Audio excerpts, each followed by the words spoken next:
15-12-38, nouvelle par Thomas Owen, publiée dans le magazine Fiction numéro 24, novembre 1955.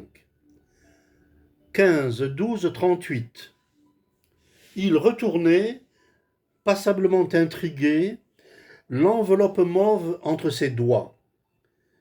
Il la faisait pivoter sur deux pointes, entre ses index, d'un air indécis, cherchant à identifier cette haute écriture chaotée qui lui était inconnue. Il hésitait à ouvrir cette lettre mystérieuse dont le libellé même de l'adresse avait quelque chose d'anxieux et de pressant. À maître Petrus Wilger, urgent. Y avait-il donc quelque chose d'insolite à recevoir ainsi une lettre par porteur? Non, certes. Mais pour un homme de loi ombrageux, vivant reclus et solitaire au milieu de ses codes et de ses traités de jurisprudence, se livrant plus à l'étude des textes par amour du droit que par souci de mettre sa science au service des plaideurs, il y avait, dans le fait seul de ce mot urgent, une intrusion inusitée de la vie active dans le domaine sévère et un peu cristallisé de son existence. Il n'osait se l'avouer, mais cette lettre lui était parvenue dans de telles circonstances qu'il sentait monter en lui un trouble indéfinissable qu'il ne pouvait attribuer cette fois à son tempérament angoissé et perpétuellement inquiet. On avait sonné à coups précipités, exactement comme l'aurait fait une personne se sentant poursuivie et cherchant un asile immédiat. Coïncidence bizarre, il se trouvait à ce moment même dans le corridor et avait pu ouvrir presque instantanément. Il avait littéralement tiré la porte à lui avec une brusquerie nerveuse, tant il avait été bouleversé par ce carillonnage bruyant et fébrile. Il s'était trouvé alors ridicule et gauche, devant un vide immense. Personne n'attendait devant sa porte. La rue était déserte, hostile, comme abandonnée depuis des siècles, vide à tout jamais d'une présence humaine ou animale. Il avait été devant cette tristesse, cette mortelle immobilité des pierres, comme un ressuscité revoyant le jour dans une ville maudite et désertée. Jamais il n'avait mesuré ainsi l'effroyable détresse glacée de cette artère paisible, propre, aux pavés égal, aux trottoirs étroits, où tout prenait brusquement une apparence de paralysie, de réprobation, de solitude désespérée. Comme cette rue est douloureuse, avait-il pensé, avec un véritable pincement de compassion au cœur. Et c'était bien cela, la douleur, plus encore que la tristesse. Elle se dégageait avec une intensité poignante des façades presque identiques d'un gris terne qui alignaient leurs visages tragiques et mornes avec le mauvais sourire en relief de leurs balcons arides. De la maison en face de lui, alors qu'il était là, stupide et immobile, un gamin était sorti. Un gamin qui avait eu l'air de prendre, en dernière minute, les conseils d'une personne abritée derrière la porte verte entrebâillée. La commission dont on le chargeait devait lui paraître bien ennuyeuse, car il ne mit aucun empressement à se mettre en route. Petrus Wilger avait cru voir cependant qu'une main, ou quelque chose de pareil, l'avait poussé à l'épaule avant de refermer la porte. L'enfant alors était venu vers lui en traversant la rue oblique, les yeux baissés, comme un gosse grincheux, à qui l'on aurait dit avec humeur « Va donc embrasser la vieille dame !» Le gamin lui avait tendu l'enveloppe sans le regarder, et Petrus Wilger, malgré son désir de s'abstenir de tout geste, avait avancé la main et accepté le pli.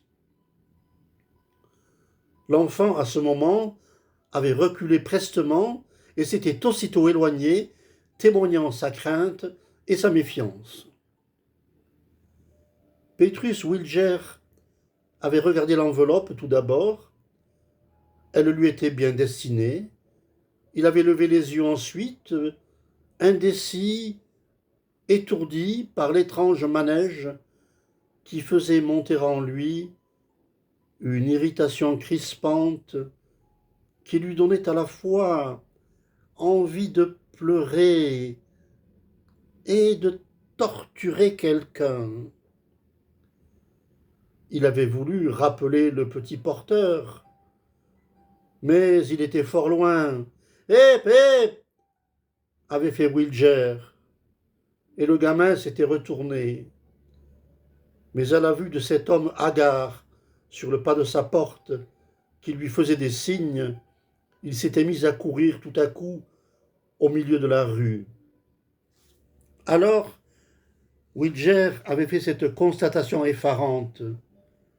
Le gamin courait à perdre haleine, mais ses pas résonnaient toujours dans la rue vide avec une égale intensité, comme s'il ne parvenait pas à s'éloigner et s'acharnait en vain à vaincre la vitesse d'un tapis mobile qui se serait déroulé sous ses pieds en sens inverse. Wilger avait voulu s'élancer alors pour le rejoindre et découvrir la cause de l'étonnant phénomène. Mais une grande lassitude l'avait envahi.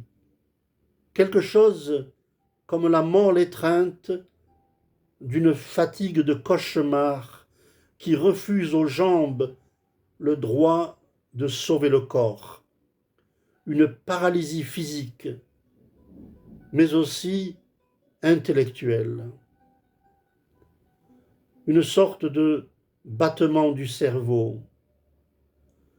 Ce pouls mystérieux qui oblige à regarder une bille sur le bord d'un cercle, accomplissant son circuit avec une précision désespérante, sans sortir de sa route, implacable et invincible, malgré l'effort de notre volonté pour l'en faire sortir et pour décider, dans notre morbide rêverie, qu'elle va quitter brusquement son ornière, changer de route et filer tout à coup en ligne droite vers l'infini.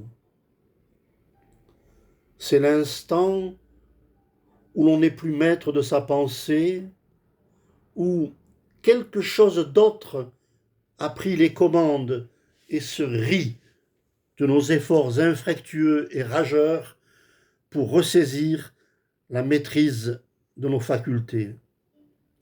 C'est la goutte d'encre que l'on voit au bout de sa plume s'étirer, s'alourdir, prête à tomber, et qui reprend 1000 fois sa place et sa forme première en refusant de se détacher. On a beau décider en son esprit que cette fois elle tombera, on la voit s'allonger, se détacher presque, ne tenir plus qu'à l'apparence d'un fil, rien n'y fait, elle se reprend encore, et cela dure, malgré tout. Vaincu, on tente en vain d'arrêter sa pensée à un autre objet, mais tenace et lancinante, la goutte s'allonge toujours au bec de la plume. Le gamin avait disparu lorsque Wilger sortit de sa torpeur. Il rentra alors chez lui, il dut faire effort pour fermer sa porte, comme si toutes les mains du monde s'y appuyaient pour l'empêcher de bouger. Il traîna des jambes de plomb et gagna péniblement son cabinet de travail. Là, finalement, effondré dans son fauteuil, il mit son coupe-papier au pli de l'enveloppe comme un poignard dans une aisselle. Il en sortit en tremblant un billet laconique où une main, qu'il imagina sèche et ridée, avait tracé ces mots sans importance. Téléphone 15 12 38. Attends nouvelle.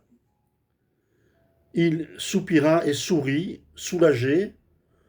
Ce n'était donc que cela.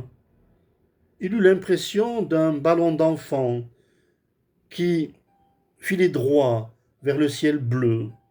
Plus de poids sur le cœur, plus de main de fer à ses tempes. La sotte plaisanterie, songea-t-il. Il se sentait tout rasséréné. Si je téléphone à ce numéro, je vais tomber sur un farceur qui se moquera de moi. Et à cette seule idée qui bousculait ses habitudes et sa vie de reclus, il se sentit tout ragaillardi. Tout l'insolite de son aventure lui avait échappé. Les sensations pénibles même qu'il avait éprouvées peu de temps auparavant s'estompaient déjà en son souvenir comme une très vieille histoire sans importance. Il s'habilla et sortit. Une fois dans la rue, qui lui parut tout à coup moins triste, une femme passait avec un bébé dans les bras. Il chercha machinalement des yeux la porte verte, d'où le petit messager lui était apparu tout à l'heure. Une porte verte, avec un petit Judas noir, lui avait-il semblé. Mais il y en avait des quantités de portes vertes. 3, 7, 10. Presque toutes les portes de la rangée de maisons vis-à-vis de la sienne étaient peintes en vert. Comment reconnaître la bonne? Cela lui fit une petite impression désagréable, comme de sentir qu'on a perdu quelque chose, sans pouvoir préciser quoi. D'où ce gamin a-t-il donc pu sortir, pensa-t-il. Et toute la scène aussitôt renaissait dans son esprit. Il se remémorait le visage du petit porteur, avec une netteté inattendue, une figure à la fois jeune et vieille, avec quelque chose de bestial et de candide, une figure de nain pathétique et ridée, à laquelle il crut devoir prêter un regard envieux et fuyant, une figure inoubliable dont il ne chasserait jamais plus le souvenir. Il hâta le pas. Toute la rue vide le regardait dans le dos. De ses 100 fenêtres hypocrites, c'était comme une éponge glacée sur son dos moite. Il ne respira qu'une fois arrivé au centre de la ville, à un carrefour encombré et bruyant. Il se jeta, comme un voleur traqué, dans une grande brasserie, bien éclairée, bien achalandée, où se pressait un public sympathique et bien nourri. Là, au moins, il ne se sentirait plus seul. Il ne mourrait ni de faim, ni de soif, ni de manque d'air. Il avala rapidement le verre de bière glacée qu'on lui apporta, et cela lui mit aux tempes un battement métallique et douloureux qu'il essaya de dominer en se prenant la tête dans les mains. Lorsqu'il se sentit un peu soulagé, il regarda autour de lui. La foule paraissait heureuse et pressée. Des gens entraient, serraient des mains, dépliaient des journaux, avalaient de la viande froide, jouaient au dé, fumaient, payaient, s'en allaient avec de grands gestes. Et lui était là, rêveur et solitaire, à griffonner machinalement des chiffres sur la table de marbre en belle colonne d'addition. 15, 12, 38, 15, 12, 38, 15, 12, 38. C'était extraordinaire ce que son crayon marquait bien sur ce marbre gras. Il aurait passé des heures à écrire ainsi. Il s'aperçut soudain de ce que faisait sa main, car sa main seule écrivait, son esprit était ailleurs, le long des jambes d'une jeune femme en face de lui. Il se leva alors si brusquement que ses voisins le dévisagèrent avec étonnement. Il avança en titubant entre les tables et vint à la caisse demander la clé de la cabine téléphonique. Pour la troisième fois, Petrus Wilger formait le numéro fatidique. Avec un calme appliqué, méticuleusement, comme si son agitation seule avait pu le faire échouer jusqu'alors. L'attente se prolongeait.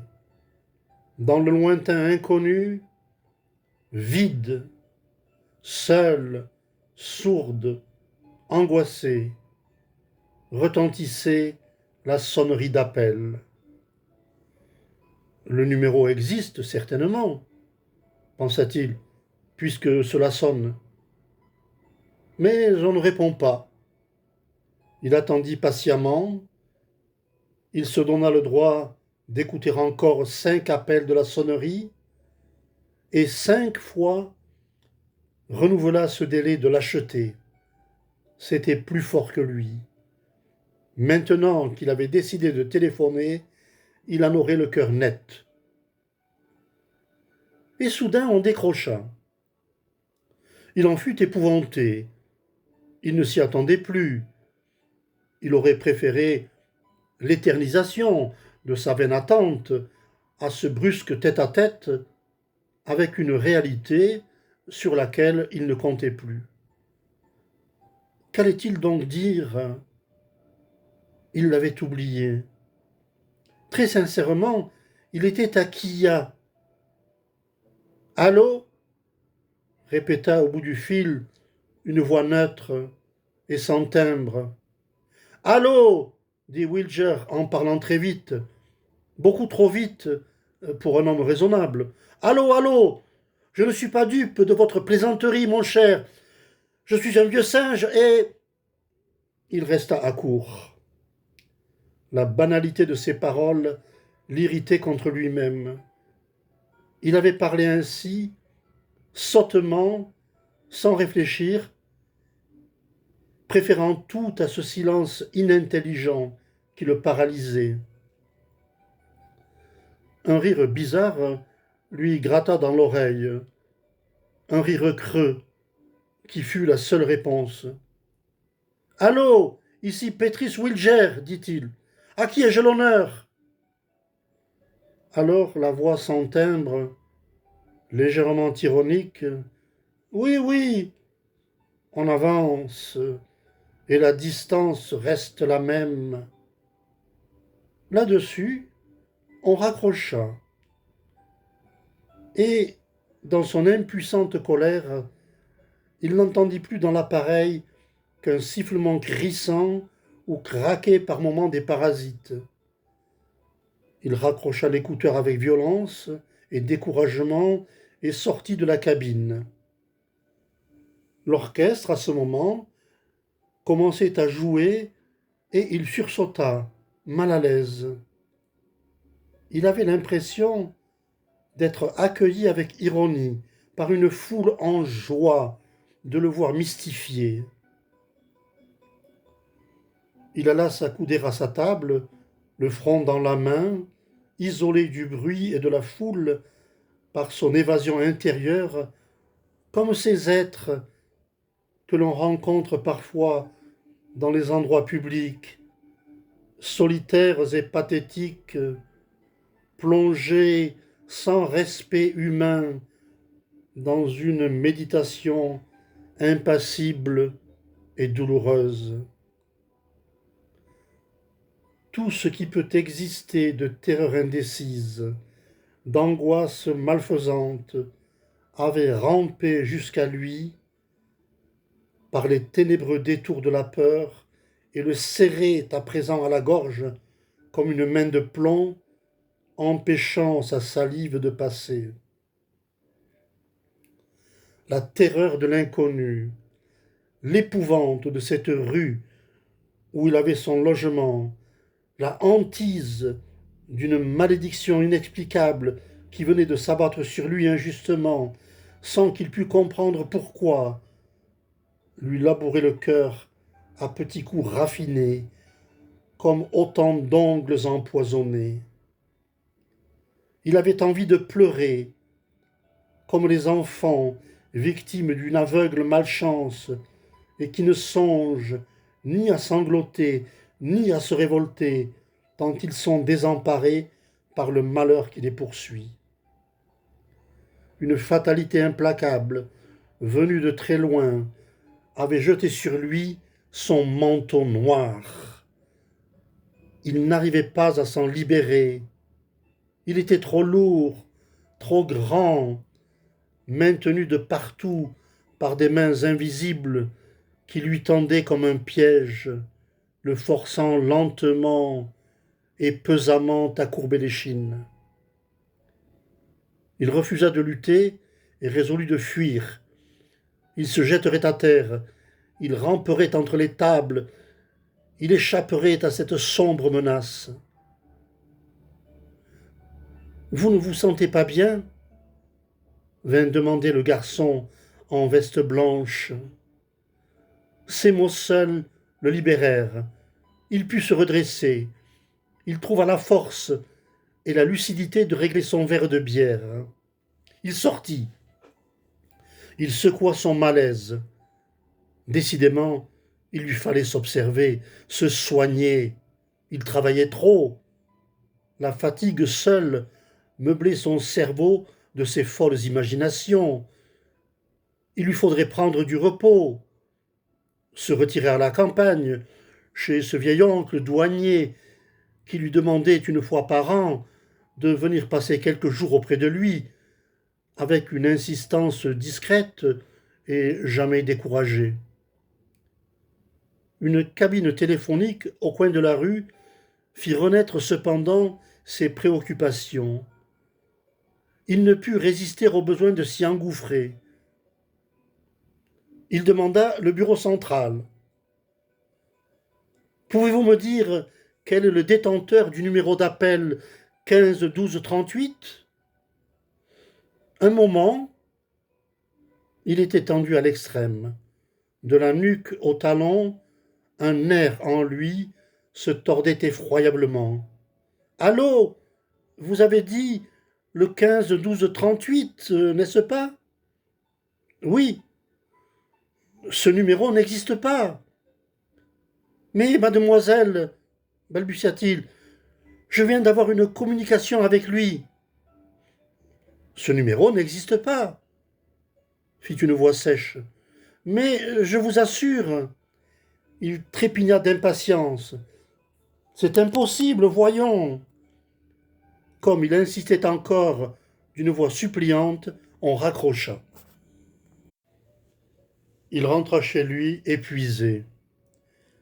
La rue ne lui avait plus paru aussi hostile.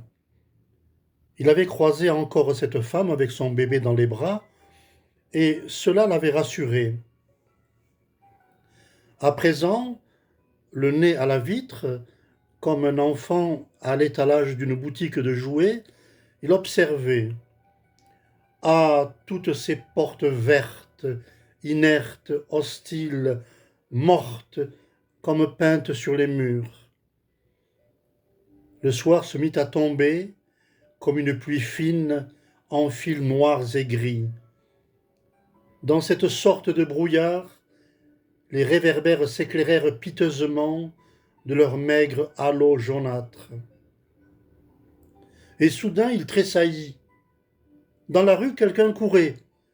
C'étaient deux gamins à visage de nain. Il se dirigeait rapidement vers une des maisons. Petrus Wilger s'arracha à sa contemplation et dévala l'escalier comme un fou. Quand il déboucha dans la rue, le gamin était arrêté devant une porte verte qui s'ouvrait à son appel. Petrus Wilger s'élança à sa suite sans réfléchir. La porte claqua derrière lui avant qu'il ait eu le temps de regretter son geste. Il était seul maintenant dans un couloir obscur où régnait une atmosphère tombale. L'air était respirable, mais paraissait vieux, glacial, enfermé dans des murs de pierre depuis de longues années, sans avoir pu se renouveler. Il voulut revenir sur ses pas, chercha la porte à tâtons dans les ténèbres. Ce fut en vain. Il ne rencontra partout que des murs rugueux, aux gros moellons, de chaque côté du couloir étroit, et même au fond de celui-ci, formant impasse, à l'endroit où aurait dû se trouver la porte. Il sentit alors qu'il venait de changer d'ambiance et de vie, qu'il se mouvait tout à coup sur un autre plan, qu'il était dans un autre monde. Jamais plus, sans doute, il ne réussirait à retrouver sa liberté. Sa raison fléchissait. Il voulut crier, mais sa voix ne portait plus. Il était sous cloche, étouffé, enseveli, vivant dans son propre cauchemar. Il marcha droit devant lui, prudemment, et se heurta bientôt à la première marche d'un escalier. Il se mit en devoir de le gravir.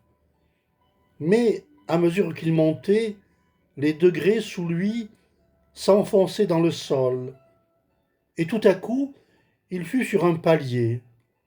Une main, était-ce bien une main, le prit par le bras avec fermeté, mais sans violence, et le conduisit à travers une vaste pièce voûtée, faiblement éclairée et rafraîchie par un fort courant d'air.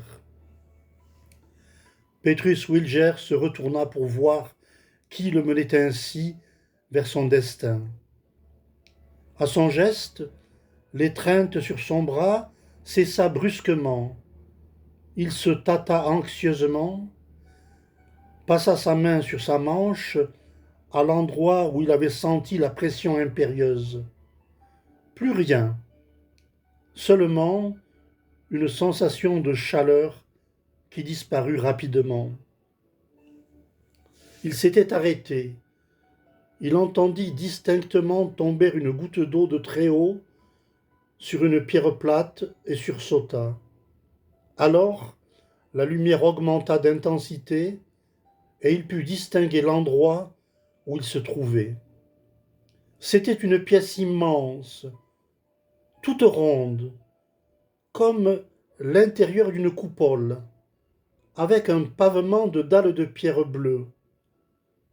Les parois qui se rejoignaient très haut, au-dessus de sa tête, paraissaient faites d'une matière molle, malléable, à en juger par les frémissements qui l'animaient par instants, comme une toile mouvante sous les bouffées du vent.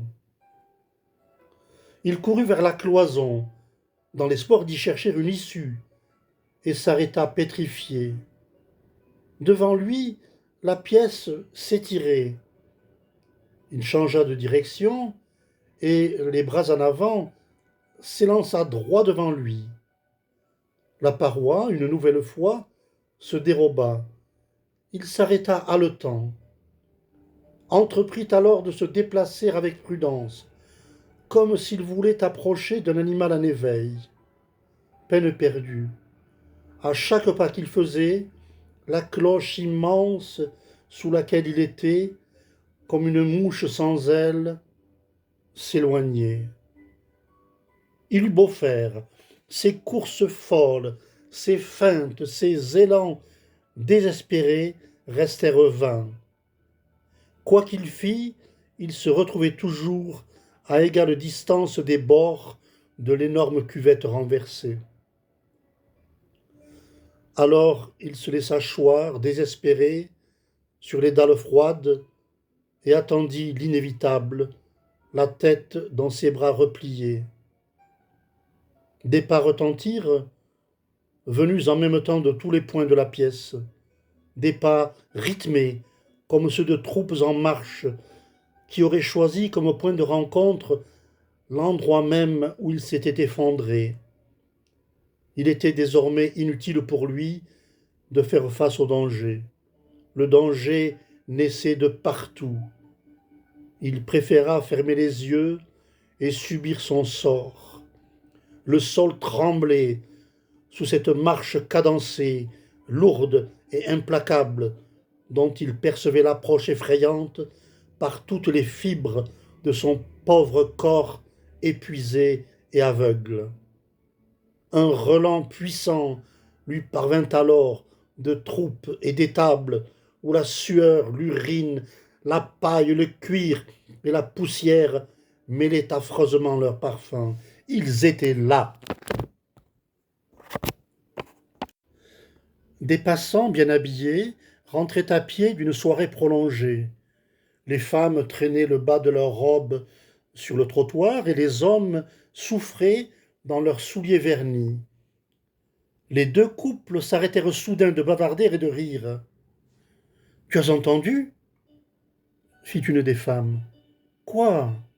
Là, dans le mur !» Un des hommes bâilla bruyamment et empoigna joyeusement sa compagne. On le retint.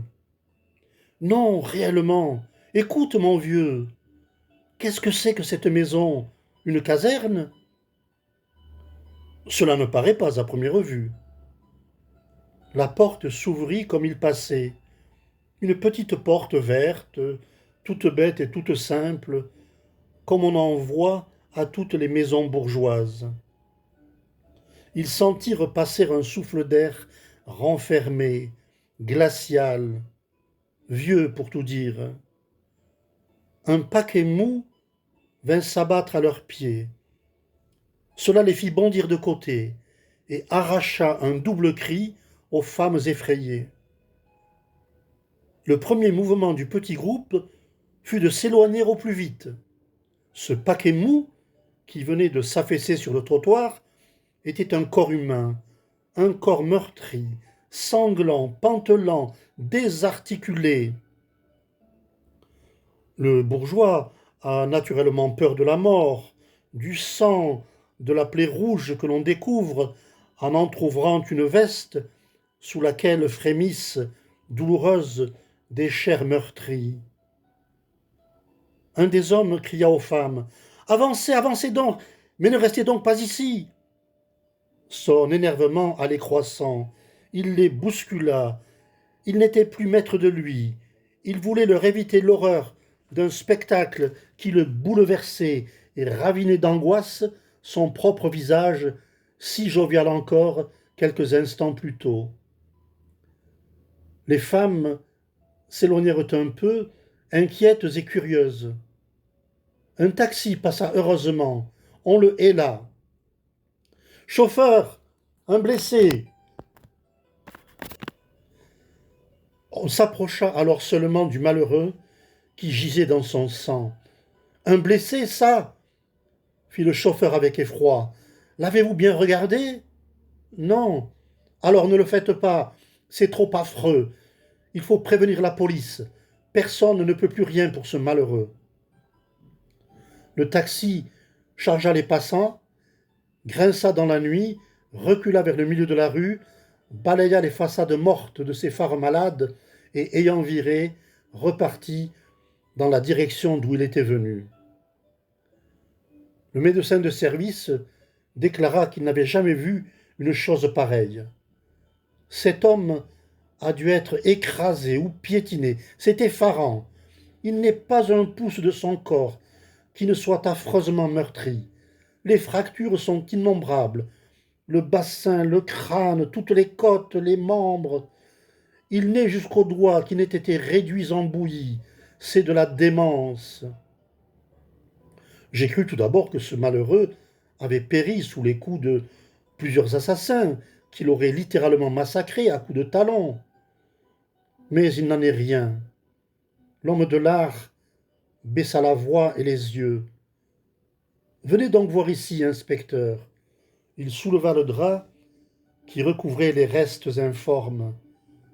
Regardez là, au front, et sur ce qui reste de la joue. Vous voyez? C'est une marque animale, un sabot fendu. On en voit nettement la trace. Cachez donc ça. C'est abominable, abominable. Ces événements se passèrent dans la nuit du 14 au 15 décembre 1938. La maison, identifiée par les passants, était inoccupée depuis près de 10 ans. C'était une petite maison bourgeoise avec 2 pièces à chaque étage et une cuisine en annexe.